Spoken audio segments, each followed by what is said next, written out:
Virat chilli powder అన్ని రకాల వంటలకు పచ్చళ్లకు సరైన chilli powder. No colour, no chemicals.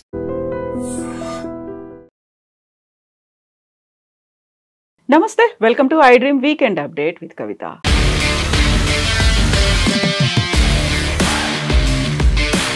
Kaleshwaram project KCR సర్కార్ అత్యంత ప్రతిష్టాత్మకంగా చేపట్టిన ప్రాజెక్ట్. అదే స్థాయిలో వివాదాలు, ఆరోపణలు ఇవన్నీ కూడా ముందు నుంచి కనిపిస్తున్నాయి. ఇప్పుడు సరికొత్త చర్చ మొదలైంది. పీసీ ఘోష్ కమిషన్ నివేదిక ఇచ్చిన తర్వాత ఆగస్టు 30 నుంచి అసెంబ్లీ సమావేశాలు జరుగుతున్నటువంటి నేపథ్యంలో ఫస్ట్ చర్చలు, ఆ తర్వాత చర్యలు కూడా ఉంటాయా? యాక్చువల్గా ఎందుకని కాళేశ్వరం ప్రాజెక్టు మీద ఇంత తీవ్ర స్థాయిలో చర్చ మొదలైంది? మనతో పాటుగా ఉన్నారు మన తెలంగాణ ఎడిటర్ దేవులపల్లి అమర్ గారు. సార్ నమస్తే. సార్, అసెంబ్లీ సమావేశాలు అవుతున్నాయి అంటే యూజువల్గానే ఏదో ఒక చర్చ అనేది ఉంటుంది, బిల్లులు ఉంటాయి, తీర్మానాలు ఉంటాయి, ఇవన్నీ అనుకున్నాం.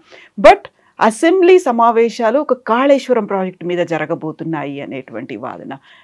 ఒకటి కాళేశ్వరం ప్రాజెక్ట్ మీద మాత్రమే కాదు, బహుశా ఈసారి నేను అనుకోవడం ఈ బీసీ రిజర్వేషన్ సంబంధించిన చర్చ కూడా జరుగుతుంది. ఇతర అంశాలు ఏమైనా ఉంటుండొచ్చు. అయితే తక్కువ టైం, 3 రోజులు మాత్రమే ఉంటుందని అంటున్నారు. అది చెప్పలేం. రేపు బీఏసీ బిజినెస్ అడ్వైజరీ కమిటీ కూర్చొని ఇంకా దాన్ని పొడిగించి ఎక్కువ రోజులు ఏమైనా పెట్టాలనుకుంటే, ఇతర ఇష్యూస్ ఏమైనా మాట్లాడాలనుకుంటే మాట్లాడచ్చు. అసెంబ్లీ అనేది ఇది అత్యున్నత వేదిక. ఇప్పుడు ప్రజాస్వామ్యంలో ప్రజాప్రతినిధులు కూర్చొని చట్టాలు చేసే అత్యున్నత వేదిక, అత్యుత్తమ వేదిక కూడా. అక్కడ తప్పనిసరిగా ప్రజోపయోగమైన విషయాలు మాట్లాడాలి, ప్రజలకు ఉపయోగపడే విధంగా చర్చలు జరగాలి, నిర్ణయాలు కూడా జరగాలి అని అందరం కోరుకుంటాం. అట్లా జరగాల్సినది ఇవాళ పరిస్థితులన్నీ మారిపోయినాయి. చాలా కాలంగా మనం చూస్తున్నాం. చట్టసభలన్నీ కూడా పరస్పర దూషణలు, తర్వాత రాజకీయపరమైన విద్వేషాలని బయట పెట్టుకునే వేదికలుగా, రెచ్చగొట్టుకునే వేదికలుగా మారుతున్నాయి. అట్లా కాకుండా ఉండాలని కోరుకోవాలి మనం. ఇప్పుడు కాళేశ్వరం విషయం మీరు ప్రస్తావించినారు. కాళేశ్వరం ప్రాజెక్టు మనం 2014లో మనకు తెలంగాణ రాష్ట్రం ఏర్పడిన తర్వాత అప్పుడు తొలి ముఖ్యమంత్రి, తెలంగాణ రాష్ట్రానికి తొలి ముఖ్యమంత్రి అయిన చంద్రశేఖరరావు గారి ఆయన అంటారు డ్రీమ్ ప్రాజెక్ట్. అది ఆయన కలగన్న ప్రాజెక్ట్, ఆయన మానస పుత్రిక. ఆయన స్వయంగా దానికి సంబంధించి, ఎందుకంటే అది అంతకుముందు 2004లో రాజశేఖర రెడ్డి గారు ముఖ్యమంత్రి అయిన తర్వాత జలయజ్ఞం అని ఒక ఇది స్టార్ట్ చేసినాడు ఆయన. అంటే ఉమ్మడి ఆంధ్రప్రదేశ్ రాష్ట్రంలో 80కి పైగా నీటిపారుదల ప్రాజెక్టులకు సంబంధించి, పెద్ద చిన్న ప్రాజెక్టులు అన్నిటి సంబంధించి ఆయన ఒక ఆలోచన చేసినారు. ఆయన ఆలోచన చేసిన దాంట్లో పోలవరం లాంటి పెద్ద ప్రాజెక్టులు కూడా ఉన్నాయి. అట్లాగే తెలంగాణకు వచ్చేసరికి ప్రాణహిత నుంచి చేవేళ్ళ దాకా ఒక నీటిని చేసే ఒక ప్రాజెక్ట్ సంబంధించి ఆయన ఒక ఆలోచన చేసినారు. అది తుమ్మిడిహట్టి దగ్గర నిర్మించాలి బరాజ్ అనేది ఒక ఇది ఉంటే, దాన్ని రాష్ట్రం ఏర్పడిన తర్వాత అది రకరకాల కారణాల వల్ల, ఆయన అర్ధాంతరంగా రాజశేఖర రెడ్డి గారు మరణించడం వల్ల కావచ్చు, ఇతర కారణాల వల్ల ఈ ప్రాజెక్టులన్నీ డిలే అయినవి. రాష్ట్రం వచ్చిన తర్వాత చంద్రశేఖరరావు గారు ముఖ్యమంత్రి అయిన తర్వాత దీన్ని ప్రాణహిత చేవేళ్ళ అనే ప్రాజెక్ట్ని కాళేశ్వరంగా మార్చి దాన్ని తుమ్మిడిహట్టి దగ్గర నుంచి మేడిగడ్డ దగ్గర తీసుకొచ్చి, మేడిగడ్డ ఇంకొక 2 చోట్ల అన్నారం, సుందిళ్ళ, ఈ 3 బరాజులు నిర్మించి అంత వేసి చాలా పెద్ద ప్రాజెక్ట్ ఆయన చేసింది. అది మొత్తం తెలంగాణలోని అన్ని ప్రాంతాలకు సాగునీరు, తాగునీరు ఇవ్వడం. ఇప్పుడు మనం ప్రాజెక్టులు ఎందుకు కట్టుకుంటాం? ఇరిగేషన్ కోసం. ముఖ్యంగా తెలంగాణలో చాలా అవసరం. ఎందుకంటే తెలంగాణలో ఎక్కువ భూభాగంలో మనం వ్యవసాయం చూసినాం. గ్రామాల్లో బోరు బావులతో వ్యవసాయం చేసిన ఇవి చూసినాం మనం. వాటి బదులుగా మీరు నీళ్లు కనుక పారించగలిగితే అంతకంటే అద్భుతమైనది ఇంకోటి ఉండదు. మంచి ఆలోచన అది. కానీ ఇక్కడ వచ్చిన సమస్య ఏమిటంటే, కాళేశ్వరం ప్రాజెక్టు పేరు మీద పెద్ద ఎత్తున అవినీతి జరిగింది అని ఒక ఆరోపణ. ఆ ఆరోపణ కాంగ్రెస్ ప్రభుత్వం వచ్చిన తర్వాత 85,000 కోట్ల రూపాయలు దీని మీద వెచ్చించినారని చెప్పి దాని మీద వచ్చే ఇంట్రెస్ట్లు, వడ్డీలు కానివ్వండి, ఇవన్నీ కలిపి చాలా 1,00,000 కోట్ల పైన దీని మీద ఇచ్చేసినారు. ఇందులో చాలా అవినీతి జరిగింది అని కాంగ్రెస్ ప్రభుత్వ ఆరోపణ. కాంగ్రెస్ ప్రభుత్వం వచ్చిన తర్వాత పీసీ ఘోష్ కమిషన్ వేసినారు. పీసీ ఘోష్ ఏమీ చిన్న వ్యక్తి కాదు, ఎక్కడి నుంచో తీసుకొచ్చి కూర్చోబెట్టిన వాడు కాదు. ఆయన సుప్రీంకోర్టు జడ్జిగా పనిచేసిన ఆయన. తర్వాత భారతదేశంలోని తొలి లోక్పాల్కి అధ్యక్షుడిగా ఉన్నవాడు ఆయన. అంటే ఒక ప్రతిష్టాత్మకమైనది ఉన్న వ్యక్తి. ఆయనను తీసుకొచ్చి కమిషన్ వేసిన తర్వాత ఆ కమిషన్ రిపోర్ట్ ఇచ్చింది. ఆ రిపోర్ట్ ప్రకారం, ఆ రిపోర్ట్ జిస్ట్ కనుక మీరు చూసినట్టయితే ప్రజాధనం చాలా దుర్వినియోగం అయింది అనే బేసిక్ పాయింట్ ఒకటి ఆయన చెప్పినాడు. ఆయన చెప్పిన దాంట్లో ఇంకా కొన్ని విషయాలని, ఇవన్నీ కూడా ఏకపక్షంగా జరిగినాయి, ఇవి సరైన నిపుణుల సలహాలు తీసుకోకుండా జరిగినాయి, ఇట్లాంటివన్నీ చెప్పినారు. బట్ దాని మీద ఇప్పుడు ఎవరైతే ప్రధానంగా దీనికి బాధ్యులైన వాళ్ళు అంటే అప్పటి ముఖ్యమంత్రి చంద్రశేఖరరావు కానీ, అప్పుడు ఇరిగేషన్ మంత్రిగా ఉన్న హరీష్ రావు గారు కానీ, అప్పుడు ఆర్థిక మంత్రిగా ఉన్న ఈటల రాజేందర్ కానీ, ఇట్లాంటి వాళ్ళందరి మీద కూడా ఇవాళ ఉన్న ప్రభుత్వం ఆరోపణలు చేస్తుంది. వీళ్ళు దానికి కౌంటర్ ఇస్తూ ఉన్నారు. వీళ్ళు దీనికి సంబంధించి కోర్టుల్ని కూడా ఆశ్రయించినారు. ఇక్కడ మనం మాట్లాడుకోవాల్సింది ఏమిటి అంటే, ఇప్పుడు అసెంబ్లీలో దాని మీద చర్చ పెడతామని చెప్తూ ఉన్నారు. ఇప్పుడు ఆ చర్చ జరుగుతున్నప్పుడు కేసీఆర్ వచ్చి అసెంబ్లీలో మాట్లాడతారా, కౌంటర్ చేస్తారా? ఎందుకంటే ఆయన మీదనే ప్రధానమైన ఆరోపణ ఉంది కదా.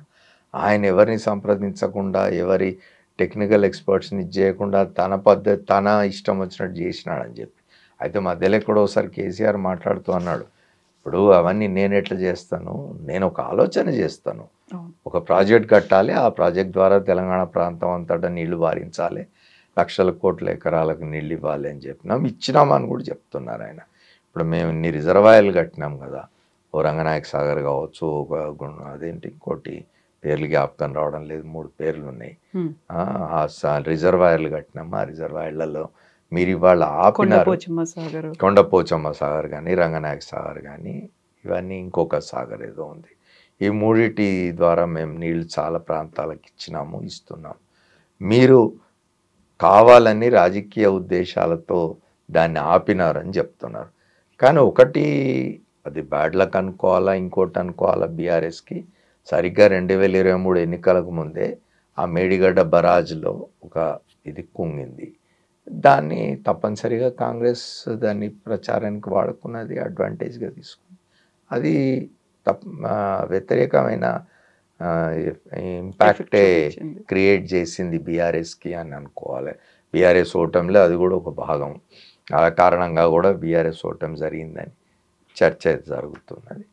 ఇప్పుడు చూడాల్సింది ఏమిటంటే, రేపు మరి అసెంబ్లీకి కేసీఆర్ వస్తారా రారా? ఎందుకంటే శాసనసభ ఏర్పడిన నాటి నుంచి కాంగ్రెస్ పక్షం అంటే ప్రభుత్వ పక్షం కేసీఆర్ని రమ్మంటున్నది. నువ్వు శాసనసభకు రా, శాసనసభకు ఎన్నికైన వాడివి, నువ్వు శాసనసభకు రావాలి, ప్రతిపక్ష నాయకుడి పాత్ర నిర్వహించాలని చెప్తున్నారు. కేసీఆర్ వెళ్ళడానికి ఇష్టపడ్డాను. మరి రేపు తెలంగాణ శాసనసభకు, ఎందుకంటే కాళేశ్వరం మీద చర్చ జరుగుతున్నది కాబట్టి, కాళేశ్వరం అనేది కేసీఆర్ తీసుకున్న ఒక ప్రెస్టీజియస్ ప్రాజెక్ట్ కాబట్టి దాని మీద ఇన్ని నీలి నీడలనండి, ఆరోపణలనండి, లేదా పీసీ ఘోష్ కమిషన్ నిర్ధారించిన వ్యవహారాల విషయాలనండి, వాటి మీద మాట్లాడడానికి ఆయన శాసనసభకు వస్తారా లేదా? రేపటి శాసనసభలున్నాయి, సమావేశాలున్నాయి. మరి ఆయన వస్తారా లేదా అనే దాని మీద చాలా ఆసక్తి ఉన్నది, చాలా చర్చ జరుగుతున్నది. చూడాలి మరి ఆయన వస్తారా, లేకపోతే హరీష్ రావు లాంటి వాళ్ళతో మాట్లాడిస్తారా అనేది చూడాలి మనం. ఇప్పుడు కాళేశ్వరం ప్రాజెక్టులోనే ఇర్రెగ్యులారిటీస్ ఉన్నాయి అనేది పీసీ ఘోష్ కమిషన్ ఏర్పాటుకు ప్రధాన కారణం. బట్ పీసీ ఘోష్ కమిషన్ ఇచ్చినటువంటి రిపోర్ట్లోనే ఇర్రెగ్యులారిటీస్ అనేవి ఉన్నాయి అని ఇప్పుడు హైకోర్టు దాకా కూడా వెళ్ళారు. ఆ రిపోర్ట్కి సంబంధించి దానికి సంబంధించి పదే చెప్తున్నారు. మీకు గుర్తుంటే అప్పట్లో ఇరిగేషన్ మంత్రిగా ఉన్న హరీష్ రావు గారు ఇప్పటికి 2-3 సార్లు వాళ్ళ పార్టీ వాళ్ళ నాయకుల కోసం లేదా మీడియా కోసం అని చెప్పి పవర్ పాయింట్ ప్రజెంటేషన్స్ ఇచ్చి చెప్తున్నారు ఆయన ఇది చేస్తున్నారు. సెంట్రల్ వాటర్ కమిషన్ ఏం చెప్పింది, లేకపోతే ఉమాభారతి గారు ఏం చెప్పినారు ఈ కాళేశ్వరం విషయంలో, ఎవరి వ్యాఖ్యానాలు ఏమిటి, కాళేశ్వరాన్ని ఎవరు ఎట్లా ప్రశంసించినారు, ఇట్లాంటివన్నీ కూడా చెప్తున్నారు. కానీ ప్రాక్టికల్ దీనికి పోయినప్పుడు ఒక కమిషన్ వేసినప్పుడు ఇట్స్ ఏ అఫీషియల్ కమిషన్, అది ప్రభుత్వం ఏర్పాటు చేసిన ఒక అధికారిక కమిషన్. ఆ కమిషన్ ఒక రిపోర్ట్ ఇచ్చింది. దాని మీద ప్రాపర్ చర్చ జరగాలి తప్పనిసరిగా. శాసనసభలో మనలాంటి వాళ్ళని కోరుకోవాల్సింది ఏమిటి అంటే సభ్యులందరూ కూర్చొని దాని మీద చర్చ చేయాలి. నివేదిక మీద దానిలో ఉన్న తప్పులేమిటి, ఒప్పులేమిటి, కమిషన్ ఏం చెప్పింది, ఎవరిని తప్పు పట్టింది, ఎవరి మీద చర్యలు తీసుకోవాల్సిన అవసరం ఉందా, ఇవన్నీ కూడా చర్చ జరగాల్సిన అవసరం ఉన్నది. చర్చ జరపాలి. ఇప్పుడు రాష్ట్రం అంతా కూడా వర్షాలు పడుతూ ఉన్నాయి.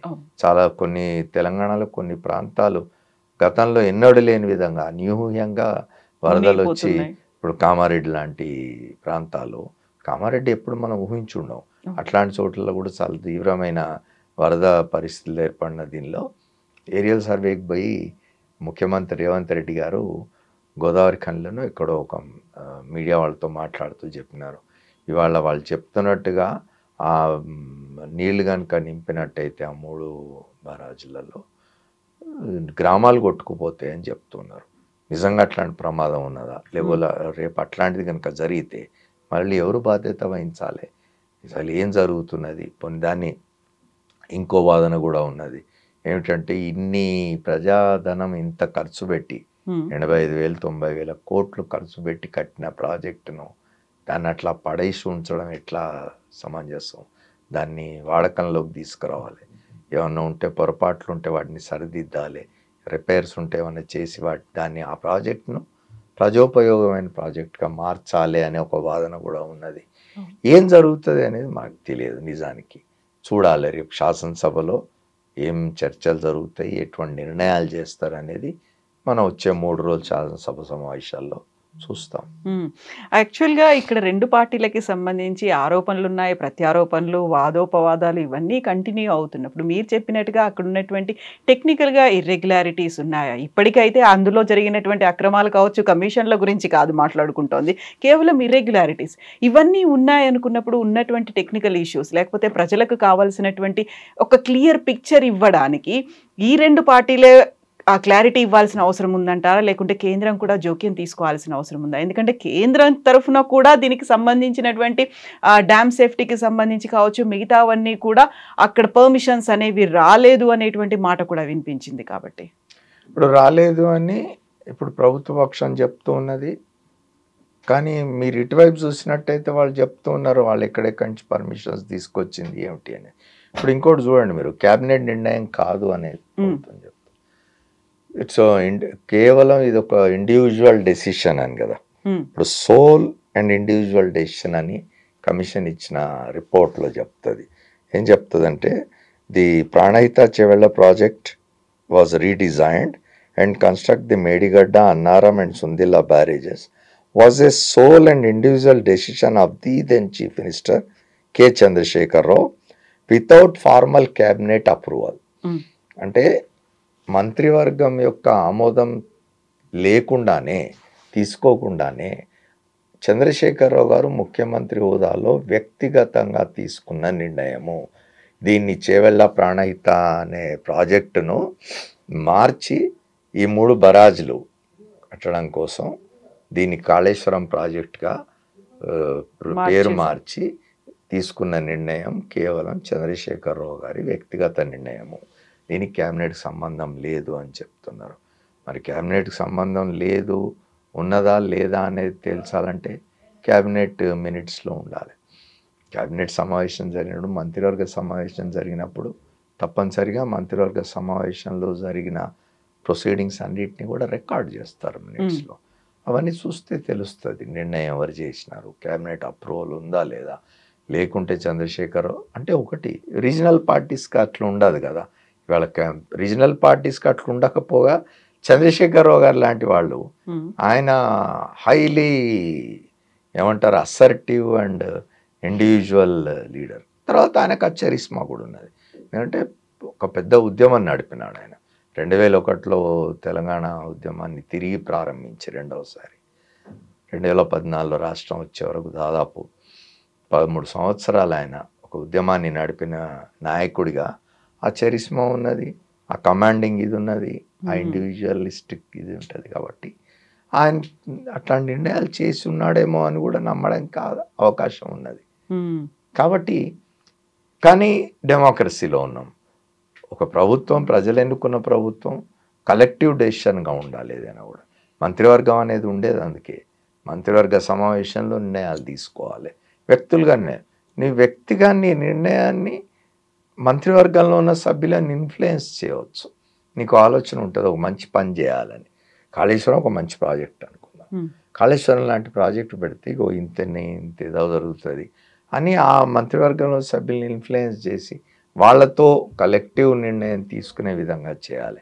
అట్లా చేసినారా లేదా? ఇవన్నీ కూడా వస్తాయి, చర్చ జరుగుతుంది, ఇవన్నీ కూడా రికార్డ్స్ బయటకు వస్తాయి.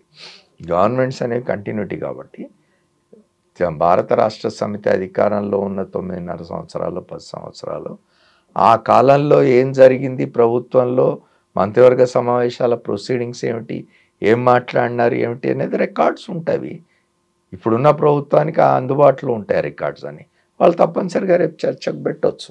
ఏమొస్తాయో బయటికి చూడాలి. చర్చల తర్వాత చర్యలు కూడా ఉంటాయా అనేది కూడా హైకోర్టు కూడా అదే అడిగింది. ఫస్ట్ చర్చల తర్వాత చర్యలా ఏముంటాయి అనేది. ఇప్పుడు ఇది పొలిటికల్గా ఇప్పుడు బీజేపీ లాంటి వాళ్ళు సవాల్ చేస్తూ ఉంటారు కాంగ్రెస్ ప్రభుత్వాన్ని, రేవంత్ రెడ్డి గారిని. నువ్వు ఇన్ని మాట్లాడుతున్నావు, ఈ ఫార్ములా కార్ రేస్లో కేటీఆర్ మీద చర్యలేవి, లేకపోతే ఇక్కడ వచ్చి కాళేశ్వరం దీని మీద ఇంత మాట్లాడుతున్నావు, కమిషన్ వేసినావు, ఏమైంది కేసీఆర్ని అరెస్ట్ చేయలేదు, ఇంకా చర్యలు తీసుకోలేదు, ఇట్లాంటివన్నీ మాట్లాడుతున్నాను. అయితే అంత ఆషామాషిగా ఉండదు కదా ఏదైనా కూడా. ఒక ఇష్యూ మీద ఒక కేసు పెట్టాలి, ఒక వ్యక్తిని, అందున ముఖ్యమంత్రిగా పనిచేసిన వ్యక్తిని, అంత ఇది ఉన్న నాయకుడిని ఆయన మీద కేసు పెట్టాలి అంటే అంత ఆషామాషిగా ఉండదు. దానికి సంబంధించి కమిషన్ రిపోర్టు, దాని మీద ఆయన బాధ్యత ఎంత ఉంది ఏమిటి, ఇవన్నీ చాలా క్షుణ్ణంగా చూసిన తర్వాత లీగల్ ఒపీనియన్ తీసుకొని లీగల్ ఎక్స్పర్ట్స్ తీసుకున్న తర్వాతనే ప్రభుత్వం ఆ చర్యలు తీసుకుంటుంది. అట్లా ఆషామాషిగా పోయి అరెస్ట్ చేసి లోపల పెట్టడం ఉండదు. Yes sir, thank you so much sir. Thank you sir. And for more videos, please subscribe to iDream. Please subscribe to iDream. Please subscribe iDream. And please subscribe to iDream. For more videos, subscribe to iDream. please like, share and subscribe to the channel. Congratulations, iDream. Subscribe to iDream. Subscribe to iDream. So subscribe to iDream Media. iDream ki iDream team andarki huge congratulations. Please subscribe iDream Media. Please subscribe to iDream. Subscribe iDream. Please subscribe to iDream. iDream అంటే నా కళల channel subscribe చేసుకున్న నోరు తిరుగుతలేదు, మీరైతే గంట గుర్తు కొట్టండి. For more such videos, please subscribe to iDream. Subscribe to iDream. Please subscribe to iDream. Please subscribe iDream Media. Please do subscribe to iDream. Please subscribe to iDream Media. For best entertainment and information, please subscribe iDream. And don't forget to subscribe to iDream.